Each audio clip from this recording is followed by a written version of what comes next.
Amigos de Zona Joven, hoy me encuentro con Alejandro Delius, cantante, compositor de Quirquiña y productor. Alejandro, gracias por haber aceptado esta entrevista. No, pues un gusto, que empieces la televisión ya desde jovencita, me parece muy bien.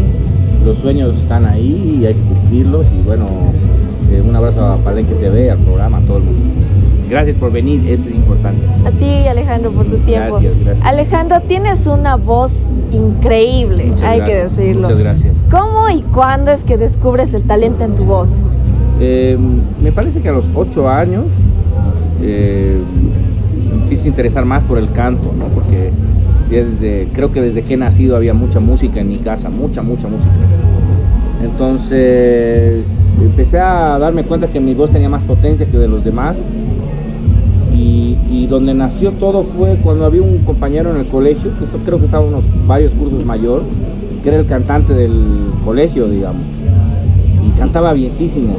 Y yo trataba de cantar las mismas canciones que él y a mí me salían mejor, pero yo era súper tímido, así que me lo guardaba para mí. Y ya para ese entonces, 10, 11 años, ya estaba componiendo canciones y decidí aprender a cantar o preocuparme más por el canto para poder cantar mis propias canciones. Entonces, aproximadamente entre los 10 y 12 años ya empecé a tomarme muy en serio el canto, ¿no? Y bueno, es toda una vida, ¿no? Que hay que estudiar muchísimo, con mucha disciplina. Los escenarios te ayudan mucho, las grabaciones también. Pero creo que todos los días hay que practicar, todos los días hay que estudiar y ir descubriendo la magia de la voz, ¿no? Porque es un mundo muy grande. Claro. ¿Fue difícil iniciar? Creo que se dio naturalmente. Antes me parece que el talento era más aplaudido que ahora, entonces antes era más fácil crecer porque la gente apreciaba más el talento. Es decir, en la época de Quirquiña, por ejemplo, la gente escuchaba pop, escuchaba rock y apreciaba el buen pop, el buen rock, entonces el público era pues masivo, ¿no? Ahora el público masivo escucha otras cosas, ¿no? Entonces se dio muy natural, no me costó tanto, obviamente sí, ¿no? Porque como te digo, cuando tú tomas la decisión de hacer las cosas, sientes menos el trajín. Yo creo que lo desgastador, lo desgastante, lo difícil es cuando no sabes qué vas a hacer, ¿no? Cuando, por ejemplo, tú quieres ser cantante o bailarín o actor y la familia no quiere. Entonces tienes que estudiar algo para quedar bien con la familia y has perdido un montón de años, ¿no?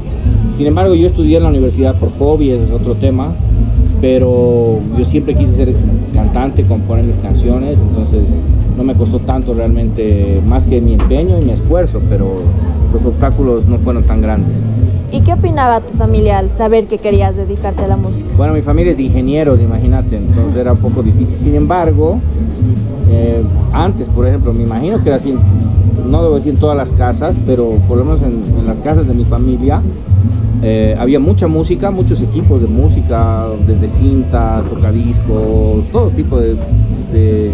Antes como que las personas coleccionaban equipos de alta calidad, entonces había Technics, Akai, esas marcas en la casa, y habían instrumentos, así como que mi abuelo, al ser un ingeniero, un científico, cultivaba mucho todo lo que eran las artes, ¿no? Todavía libros de dibujo, yo siempre me agarraba los instrumentos, me gustaba mucho la instrumentación, entonces cuando uno es niño te apoyan, pero ya cuando dices, oye, voy a dedicarme a la música, y dicen, no, a ver un ratito, ¿no? O sea, es como que hay en Bolivia todavía es considerado el músico o el artista, no es considerado como en otros países, ¿no?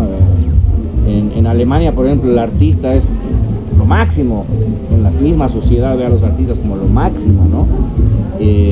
Entonces, cuando decidí, les costó asimilarlo. Ellos querían que me vaya a estudiar a Harvard, algo que tenga que ver con economía, y yo quería ser músico, era músico ya mucho antes de terminar el colegio. Entonces, después me metí a estudiar ciencias políticas y eso tampoco les gustó, así que como que siempre he sido muy rebelde, ¿no?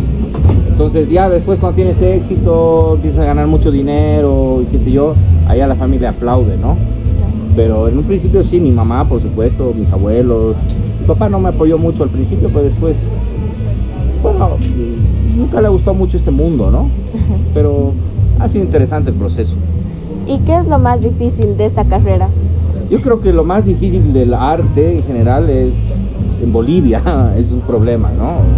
Como te decía, en otros países, por ejemplo en Cuba, los artistas, para ser artistas tienen que estudiar mucho, es decir, allá si quieres ser cantante profesional, por ejemplo, tienes que certificarte con el Estado como cantante profesional. Hay un comité que decide si tú mereces ser un cantante profesional o no, y de cualquier instrumento es igual. Entonces, cuando uno ya llega a ser un cantante titulado, como Lady Lash, por ejemplo, realmente es como muy fuerte, muy respetable ese puesto, ¿no? Porque aquí, en cambio, no sé, desde chiquito eran dos caminos, ¿no? ¿Vas a ser futbolista o vas a ser músico, ¿no? Yo pensaba así. Y mi papá me decía, no, futbolista no, te vas a morir de hambre en Bolivia. Y músico peor, te vas a morir más de hambre en Bolivia. Y al final, ahora todos quieren que los hijos sean futbolistas, porque los futbolistas ganan un montón de plata, ¿no? Pero con el arte ha sido un poco más complicado, ¿no? Sí. Alejandro, bueno, comentarte que en este sector yo me encargo de hacerles retroceder en el tiempo. Qué bonito. Así que te pregunto, ¿estás listo para retroceder en el tiempo? Sí, me encanta el concepto, está buenísimo. Así que vamos a retroceder en el tiempo exactamente a la adolescencia, a los 13, 14 años. Muy bien. Queremos conocer a Alejandro Delius adolescente. ¿Cómo era? ¿Qué pensaba? 13, 14 años, vivía en Santa Cruz, en un condominio que era de los primeros condominios barrios cerrados que se hicieron allá, que se llamaba Cataluña. Dentro del condominio había canchas de fútbol y al lado del condominio, en otra parte del barrio, había piscinas y canchas de racket. Y había muchas áreas verdes, me acuerdo. Muy cerca de ahí estaba el Club Destroyer, que era un club de fútbol. Y cerca de ahí también, muy cerca, estaba el Club Blooming. Entonces, en esa edad vivía rodeado de fútbol, de piscina, de verde, de música. Ya hacía música en esa época. Nunca me interesó ser una persona popular, ¿no? Siempre me interesó salirme con la mía, digamos. Quiero hacer esto y lo hacía, ¿no? Bueno, era igual de flaquito, pero sin panza, obviamente, ¿no? Sin ojeras, digamos, sin barba, muy tímido. Me gustaba estar solo, no era, o sea, tenía muchos amigos, pero ya un ratito, ¿no? En lo que sí me podía quedar todo el día jugando fútbol. Todo el día podía estar jugando fútbol y me acuerdo con mis amigos estudiábamos, ¿no? Ya estrategias, posicionamiento. O sea, si yo me hubiera esforzado, hubiera decidido, podría haber sido un futbolista, digamos, porque es cuestión de disciplina, ¿no? Hoy en día me ves jugar y te ríes, digamos, pero si en ese momento cuando eres adolescente, y eso es muy importante, sobre todo cuando eres niño es muy importante todo lo que tus papás, tu familia te da. Si te dan arte, seguro que va a salir algo de ahí, digamos, ¿no? Si te dan música basura y dices, ay, puta, te va a ir chistoso, digamos, si te están metiendo en reggaetón, por ejemplo, no se están dando cuenta que a tu mente le están haciendo un daño enorme. Entonces, era otros tiempos, por supuesto, pero fue una linda adolescencia. He empezado muy temprano, no sé si puedo decir esto, ¿no? Pero he empezado a tomar mi traguito, a fumar mi cigarrito muy joven. Pero a los 18 años ya estaba así, ya había probado eso, no me gustó para nada, y crecí muy sano, ¿no? Ya en la época de mi máximo éxito con Quirquiña, por ejemplo, que no fue mi época más exitosa sin duda, pero sí fue una época muy exitosa, ya dejé de beber alcohol, de fumar, ya llevo muchísimos años que no bebo alcohol y no me gusta la sensación, ¿no? No me gusta el efecto, no me gusta el día siguiente. Entonces creo que eso es fundamental, ser muy disciplinado, sano. Los grandes músicos de hoy son músicos súper sanos, tú los ves así, estudian en Berkeley, que han sido así súper sanos, medio nerds, digamos, ¿no? Gente que está en otra dimensión, digamos, ¿no? Entonces eso es importante recalcar, ¿no? Importante recalcar, porque hoy en día los adolescentes como que buscan la popularidad como sea, digamos, o sea, hacer algo gracioso en las redes o pelearte con alguien, qué sé yo. Y yo lo único que puedo decir es que si buscamos cada uno el arte que hay dentro nuestro, podemos descubrir un mundo enorme, ¿no? Porque el arte en realidad es una conexión espiritual profunda entre el universo, todo lo que existe, el alma y la acción humana. Es decir, hacer arte significa conectarte con tu virtud, conectarte con todo lo que existe, pero sobre todo con tu virtud. En la búsqueda de la virtud es el arte. Entonces, una persona, por ejemplo, que habla, que escribe, que dibuja, que canta, que toca un instrumento, que cocina, que construye edificios, puentes, puede ser un artista, porque está totalmente conectado con su virtud, conectado con lo que existe, con la realidad. Y al mismo tiempo, no cualquiera que agarra un micrófono puede ser considerado un artista, ¿me entiendes? No cualquiera que canta puede ser considerado un artista, porque lo que deberíamos medir todos es en la búsqueda de esa virtud, porque si digamos cantar, no, que tu trasero por aquí, cualquiera puede hacer eso, ¿me entiendes? El tema es que eso ya no es una búsqueda de arte, es otra cosa, es farándula, ¿me entiendes? Entonces hoy en día la música está gobernada por la farándula y hemos pasado etapas, ¿no? La primera etapa que podemos recordar es la etapa de los compositores, Bach, Beethoven, Tchaikovsky, que se respetaba al compositor y a la obra, y después todos agarraban esa hoja que valía millones, digamos, para poderla interpretar. Después aparecieron ya los cantautores, ¿no? Los que hacían sus canciones, qué sé yo. Y hoy en día vivimos el mercado de la música está comandado, digámoslo así, por los productores.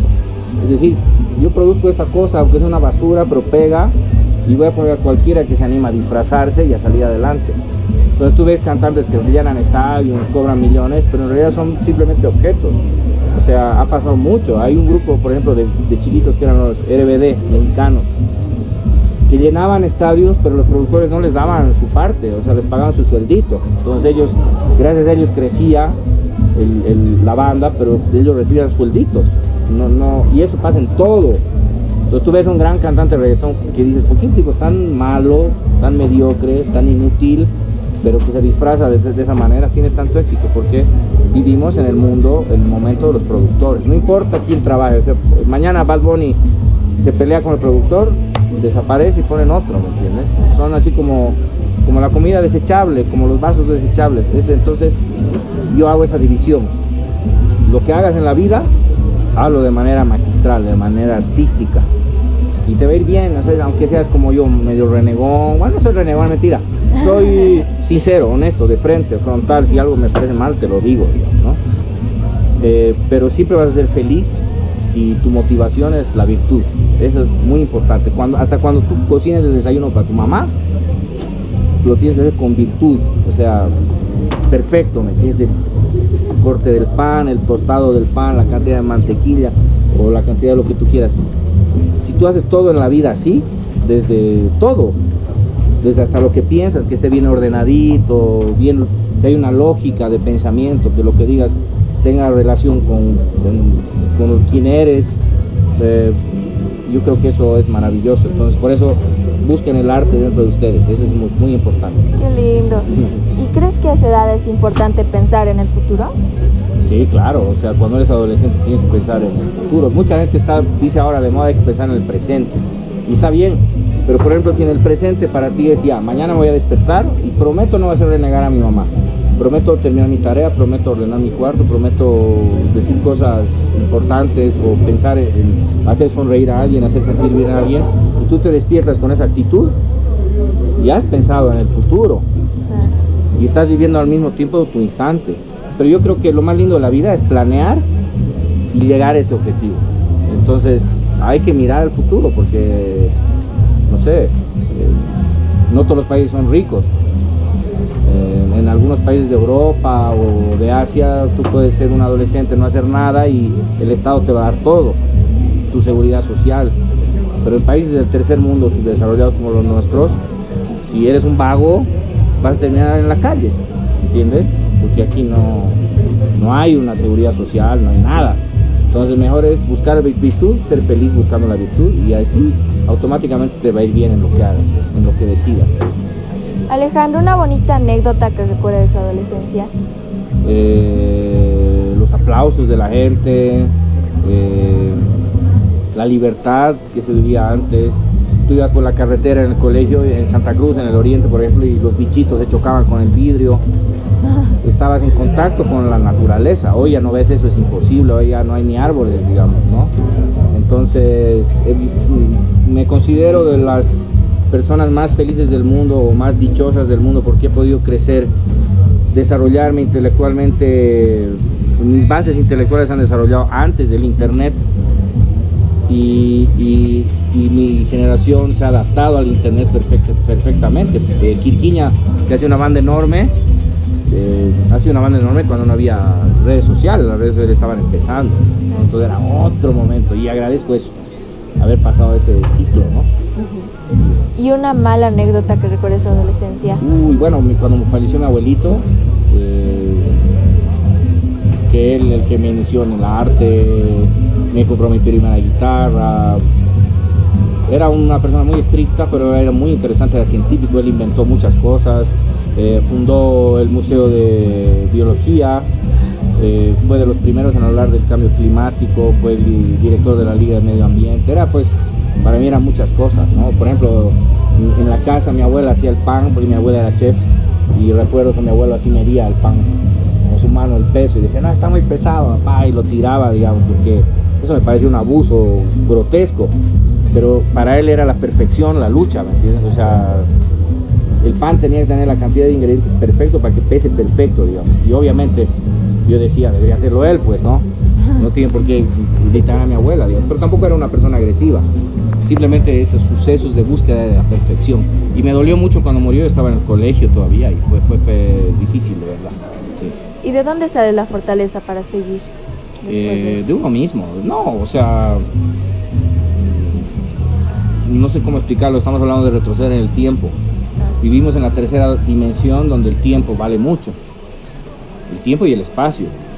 Pero en la cuarta dimensión, que es una dimensión más allá, ya no existe ni tiempo ni espacio, existe energía. Y todas las personas que han vivido alrededor nuestro y han fallecido, están en esa otra dimensión. Entonces nosotros, aparte de estar en esta dimensión, en la tercera, también estamos en la cuarta. Entonces, por ejemplo, si yo quiero hablar con mi abuelito, simplemente le prendo una vela y lo llamo y hablo con él, ¿me entiendes? Porque la energía no se destruye, solamente se mueve. Entonces, la energía de las personas que fallecen sigue ahí. No las ves en físico, pero siguen ahí dándote consejos. Si algún día estás por caminar en la calle así y tú te dices, no, mejor no me voy por allá, me voy por allá, es porque alguien fallecido te ha dicho, oye, no, andate por este lado, ¿no? Alguien que te cuida. Entonces, cuando ya entiendes esto, ya no es tan jodido, digamos, ¿no? Como cuando eres adolescente y careces de información, ¿no? Alejandro, ¿qué se necesita? ¿Qué tipo de edad? ¿Qué se necesita para mantenerse en la cima en esta carrera, lo que es la música? Es complicado. Yo he dejado la música 10 años, dejado la música públicamente y mi mayor auge de popularidad ha sido en la televisión, en la popularidad del internet, digamos, ¿no? Porque obviamente Quirquiña era una cosa que no se puede medir hoy, ¿no? Porque era otra época. Pero para mantenerse en vigencia, simplemente ser uno mismo, honesto, tener una estética, un sentido de la vida, un concepto, una ideología. Me refiero a que tus ideas tienen que estar siempre encadenadas unas de otras. Puedes cambiar de opinión 1000 veces, pero dentro tuyo tienes que construir una lógica. No puedes vivir así como hoy día soy así, mañana soy así, así como en una nube, ¿me entiendes? Entonces yo creo que si tú eres original, si tú eres honesto, siempre vas a poder estar en un buen sitial. Y hay algo que es súper importante, no sé si lo debo decir, porque cuando digo algo así, siempre me critican, digamos. Pero yo creo que cobrar barato es un pecado. Si eres bueno, tienes que cobrar caro. Si eres bueno y cobras barato, estás jodido, ¿me entiendes? Se te acaba muy rápido todo. Entonces, si quieres hacer shows más accesibles, puedes hacer shows en teatros para que la gente te pueda visitar. Pero si un cliente te quiere contratar para que lo ayudes a hacer un gran evento, tienes que cobrarle caro. Entonces yo creo que esas dos cosas, ser uno mismo, ser honesto, mucha disciplina, además, si tienes un objetivo, disciplina, método, todo es método, o sea, tienes que tener un método en la vida para poder llegar a tus objetivos. Si andas así como desordenado no puedes, y para eso necesitas mucha disciplina, eso es fundamental. Y sobre todo, como digo, rechazar las cosas, por más dinero que te ofrezcan, rechazar cosas que no te van a llenar. Porque si empiezas a farandulear, es decir, a para caerle bien a todo el mundo por dinero, termina siendo un payaso de la masa, termina siendo un objeto del público. Entonces eso es lo que hay que equilibrar. ¿Cuál es tu búsqueda? Pues, si yo quiero ser ultramillonario con la música hoy, pucha, me tengo que disfrazar y tengo que cantar basura contra las mujeres, y así voy a tener éxito, ¿me entiendes? Pero ¿cuál es la búsqueda? ¿Ser multimillonario o vivir feliz, digamos, ¿no? Entonces, por mi búsqueda siempre no ha sido el dinero ha llegado solito, pero mi búsqueda siempre ha sido ser libre, feliz. Por ejemplo, mañana, si quiero despertar a las 4 de la tarde, me despierto. Si mañana, ahorita me quiero comer una caja de chocolates, me las como. Si mañana quiero, no sé, meterme a la piscina, chuto, me meto a la piscina, chuto, hago lo que quiero, ¿me entiendes? Pero si tú vives esclavo de la sociedad o esclavo de la farándula, de la basura de la televisión, estás frito, porque no eres libre, eres simplemente alguien que se acomoda en la ola para poder avanzar en la vida. Entonces mi consejo es: rompan los esquemas, sean diferentes, y si son diferentes, exploten esa diferencia. Eso es lo importante. No busquen ser iguales. Es más, si hacen TikTok, ya no muerdan la lengua, ni saquen la lengua, ni muerdan los labios, que eso ya es muy trillado. Sean ustedes mismos, repliquen, en vez de buscar replicar, imitar hacer la mejor mímica del otro TikTok, mejor busquen hacer su propio TikTok, que los demás los imiten a ustedes. No sean imitadores, sean ustedes mismos. Qué lindo, Alejandro. Alejandro, hay muchos niños, adolescentes, jóvenes que se inspiran en usted y lo ponen como la cima, ¿no? Quieren llegar a ser como usted, quieren dedicarse a la música. ¿Qué tip, qué recomendación, qué mensaje les podría dar a ellos? Bueno, cuando me preguntan algo así, siempre digo algo parecido, porque para mí es fundamental. Los sueños no se negocian. Jamás negocies tus sueños. Tú decides un sueño y lo cumples, punto. Eso no se negocia. O sea, tú no puedes dejar tus sueños porque tu papá te ha dicho, porque tu esposa te ha dicho, porque tus hijos te han dicho, no. Porque el vecino, o porque los amigos, porque la comparsa, la fraternidad, la familia. Tú sé lo que tú quieras. Entonces, los sueños jamás los puedes negociar. Ahora, todo está en cuál es tu sueño. Porque hay gente que por tener una mansión y un auto de lujo se mete a cosas súper sucias, súper bajas, y le hace daño a otra gente, y eso a mí me parece pues una falta de criterio absoluto, porque vives con fantasmas toda tu vida. Si puedo dar un último consejo, es que si tienen mucho dinero, no le cuenten a nadie, vivan bajo perfil, ríanse, disfruten. El dinero sirve para eso, para disfrutarlo. No busquen tener millones para que los nietos o los hijos se los gasten, porque conozco gente que trabaja todo el día, hace mucho dinero, pero no disfruta ese dinero. Y personalmente creo que derrochar el dinero en fiestas es un error, pero en mi concepto, ¿no? Para mí el dinero se vuelve a invertir, o se lo guarda bien escondido. No estoy diciendo nada ilegal, ¿no? Que nadie sepa lo que tienes, nunca. Siempre muestra muy poco de lo que eres tú y de lo que tienes, y así vas a evitar enemigos, porque aquí la transparencia es un pecado en este país. Entonces, mi consejo, ¿no? Polémico, pero consejo. Muchas gracias, Alejandro. Gracias, un placer. De nuevo, por tu tiempo, por todo, y ha sido un gusto ver el concierto, ha sido muy lindo. Gracias, un gusto que hayas venido, un placer estar en el Luna. Para mí el teatro más lindo, donde se siente la mejor energía, y bueno, sé que voy a hacer bastantes shows aquí este año, el próximo, y algún día podamos tener más Lunas, ¿no? Que la gente empiece a construir teatros. Y una cosa más, todos los bingos que se han incautado, por favor vuelvan a los teatros, no sean giles, están ahí pudriendo. Esos bingos, que sean teatros, le va a hacer muy bien al arte, y muy bien a la juventud, y muy bien a la familia, y muy bien a la sociedad. Un gusto, bendiciones, aquí el Capitán Desconocido, cambio y fuera, gracias, chao, felicidades, muy bien, Muchas chao, gracias.